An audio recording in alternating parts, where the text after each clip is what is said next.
Welcome to my end of the month wrap up of August and September because I haven't been reading lately. I think I say that in like every video now. Yeah, I don't know. Summer, boat work, everything has been taking it out of us. So me and reading have not been happening lately. But I read a couple books the past couple months. I think like 6 maybe. So did not read the 10 that I was supposed to read this month in September, but I did read a couple that were on the TBR. So, and that TBR is still things that I want to read this year, throughout the year. So let's just get into the things that I did in fact read in August and September. And if you do like these end of the month videos or just random videos, I guess, is what I'm posting, please subscribe to me and give me a like if you would. I would really, really appreciate it. So yeah, without further ado, the first book that I read this month was Off Season. Well, the first book I read last month was Off Season by Jack Ketchum.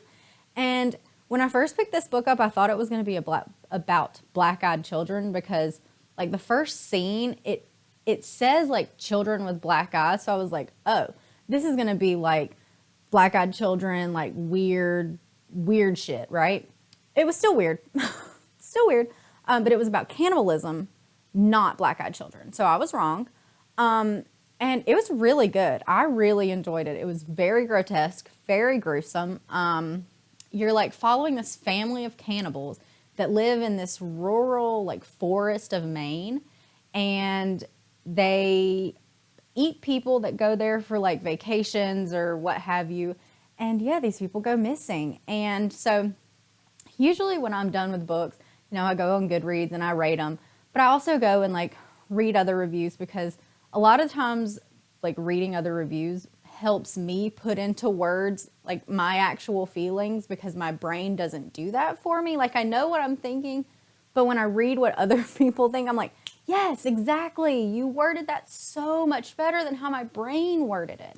So yeah, anyways, when I was going through all of the reviews for this book, I came across one that I was like, well, this is interesting to say the least. And I'm just, I'm just going to read it for you, okay? I cannibalism, graphic torture, and human dismemberment just as funny and amusing as the next guy, and thought that the author did a nice job of providing an authentic and detailed representation of the practices discussed. While I do not currently practice cannibalism, I did experiment with the lifestyle for a time in college. During this time, I learned a lot about the same species sustenance community and met a lot of wonderful people, several of whom I still count among my close friends, as long as I'm armed. Thus, defending the rights and the dignity of the cannibal community is something about which I have strong feelings. Just sit with that for a second. We just read a review about a guy who said he actively was a cannibal in college we just have people out here that are like making cannibalism okay.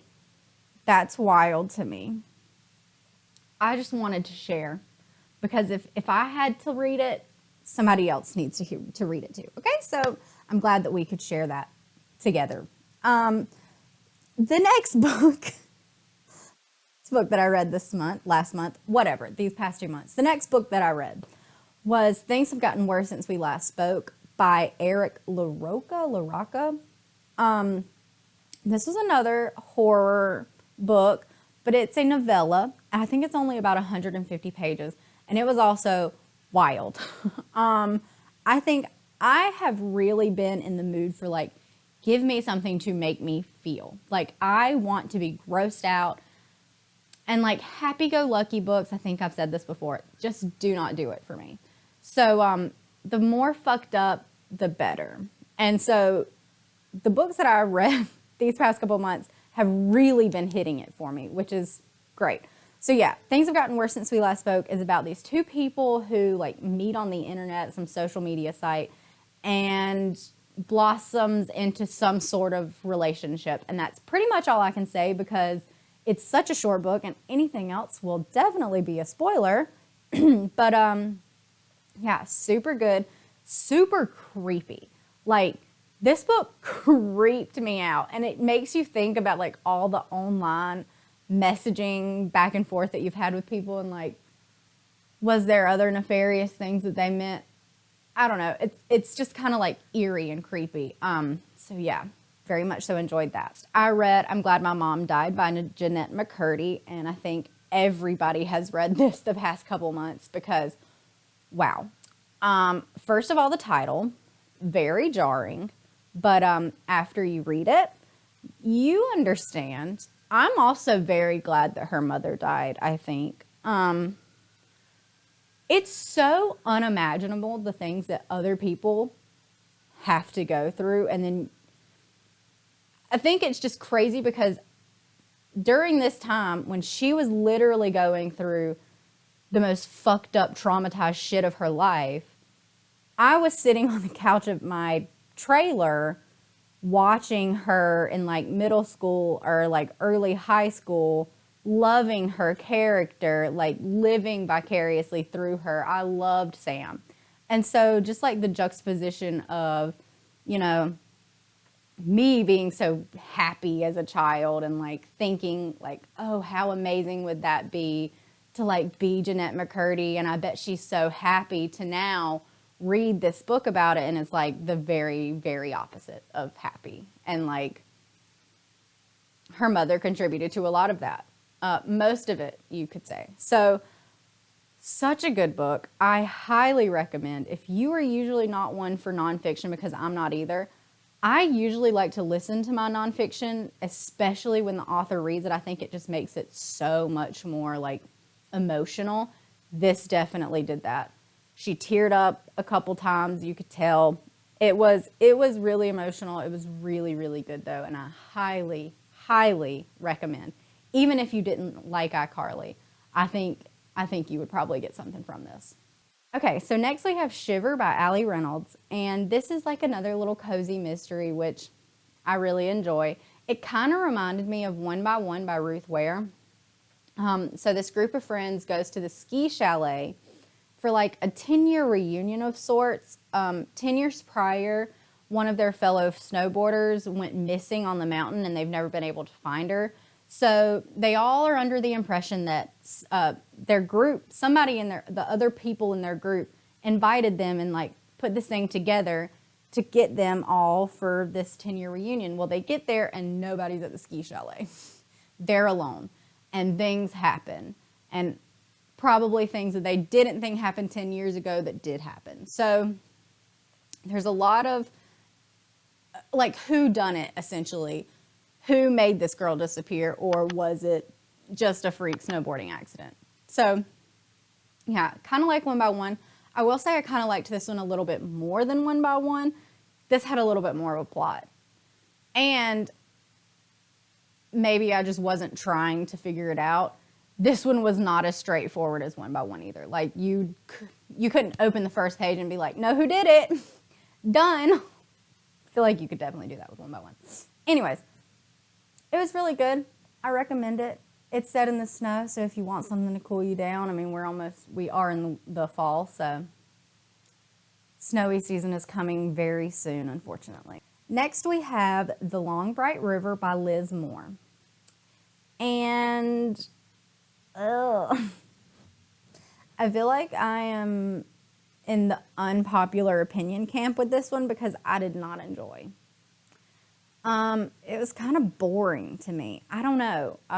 Not that anything that is talked about in the book is boring by any means. I mean, it's about addiction. One of the sisters is addicted, but I don't know. It took me over a month to read. I just kept putting it down and getting uninterested. I just wasn't my jam. So this is about one of the sisters is a cop and the other is an addict who lives on the street. And the addict goes missing one day, and the cop sister has to find out what happened to her. it's, pretty mediocre in my opinion. I don't know. I feel like every single review that I read on Goodreads is like 5 stars. This is such a good book. I couldn't put it down. I just feel opposite. But I do feel like a lot of people do like this book. So maybe pick it up. I don't know. I'm not the one to tell you to pick this book up. Sorry. Then we have Death by Dumpling by Vivian Chin. This book took me also a little while to read. I don't know. It's another cozy mystery, and it was good. It was really good. But it just, I don't know, it's very like slow to me. Like not much happened to keep you interested and keep you reading, which I need for books, especially if I'm physically reading. If I'm listening to something, I usually try and push through. But if I'm physically reading something, I need you to like make me feel something to make me want to keep reading. And just Long Bright River and Death by Dumpling just didn't do it for me. So, yeah. But Death by Dumpling is about Lana, whose family owns this dumpling restaurant in this plaza, and the owner of the plaza is murdered. And essentially it gets linked back to her restaurant. So she is, of course, in a race for time between her and the cops to see if she can figure out who actually did it, or is she going to get this murder pinned on her, or is somebody else that she loves going to get the murder pinned on her, on them. So very run-of-the-mill, cozy mystery. It's got all the elements. It was just slow and boring for me. So do with that what you will. So the last book I read this month was My Best Friend's Exorcism by Grady Hendricks. And I've got to say, I'm really falling in love with Grady Hendricks. I know I've only read 2 of his books, Southern Book Club's Guide to Slaying Vampires and this one, and love them both. They're both so good in different ways because, Southern Book Club is focused on the parents and them figuring out how they're going to handle things. This one is through the eyes of the high schoolers, and they deal with, such high school things as bratty friends and mean high school jock bullies and parents that just don't get it and a little bit of the devil, and it's really, I don't know, I think it's very interesting that both of his books that I've read talk about religious undertones in a way that I really appreciate it. If that makes any sense, if you've read both of those. Yeah, I don't know. I really enjoy these. And just, I don't know, they give me everything that I wanted. It's a little creepy, a little freaky. There's a couple parts that I was like, oh, I don't like that. But, necessary for the story, definitely. But I was definitely like, no. I was physically out loud saying, no, please don't do that. So there's, it was very good. I really enjoyed it. So yeah, those are all of the books that I read in August and September. So I really hope you enjoyed this video. Go check out all of these books if you would like to. I hope that I can't even think of the word, my summary. I didn't really even summarize any of these books, I don't think. If they touched your feels with the books, then go check them out. What? Anyways, if you enjoyed this, please subscribe and give me a like. I would really, really enjoy it. I am just really figuring out what I want to do with this channel. I really think it's going to be random. Right now I'm filming a random vlog.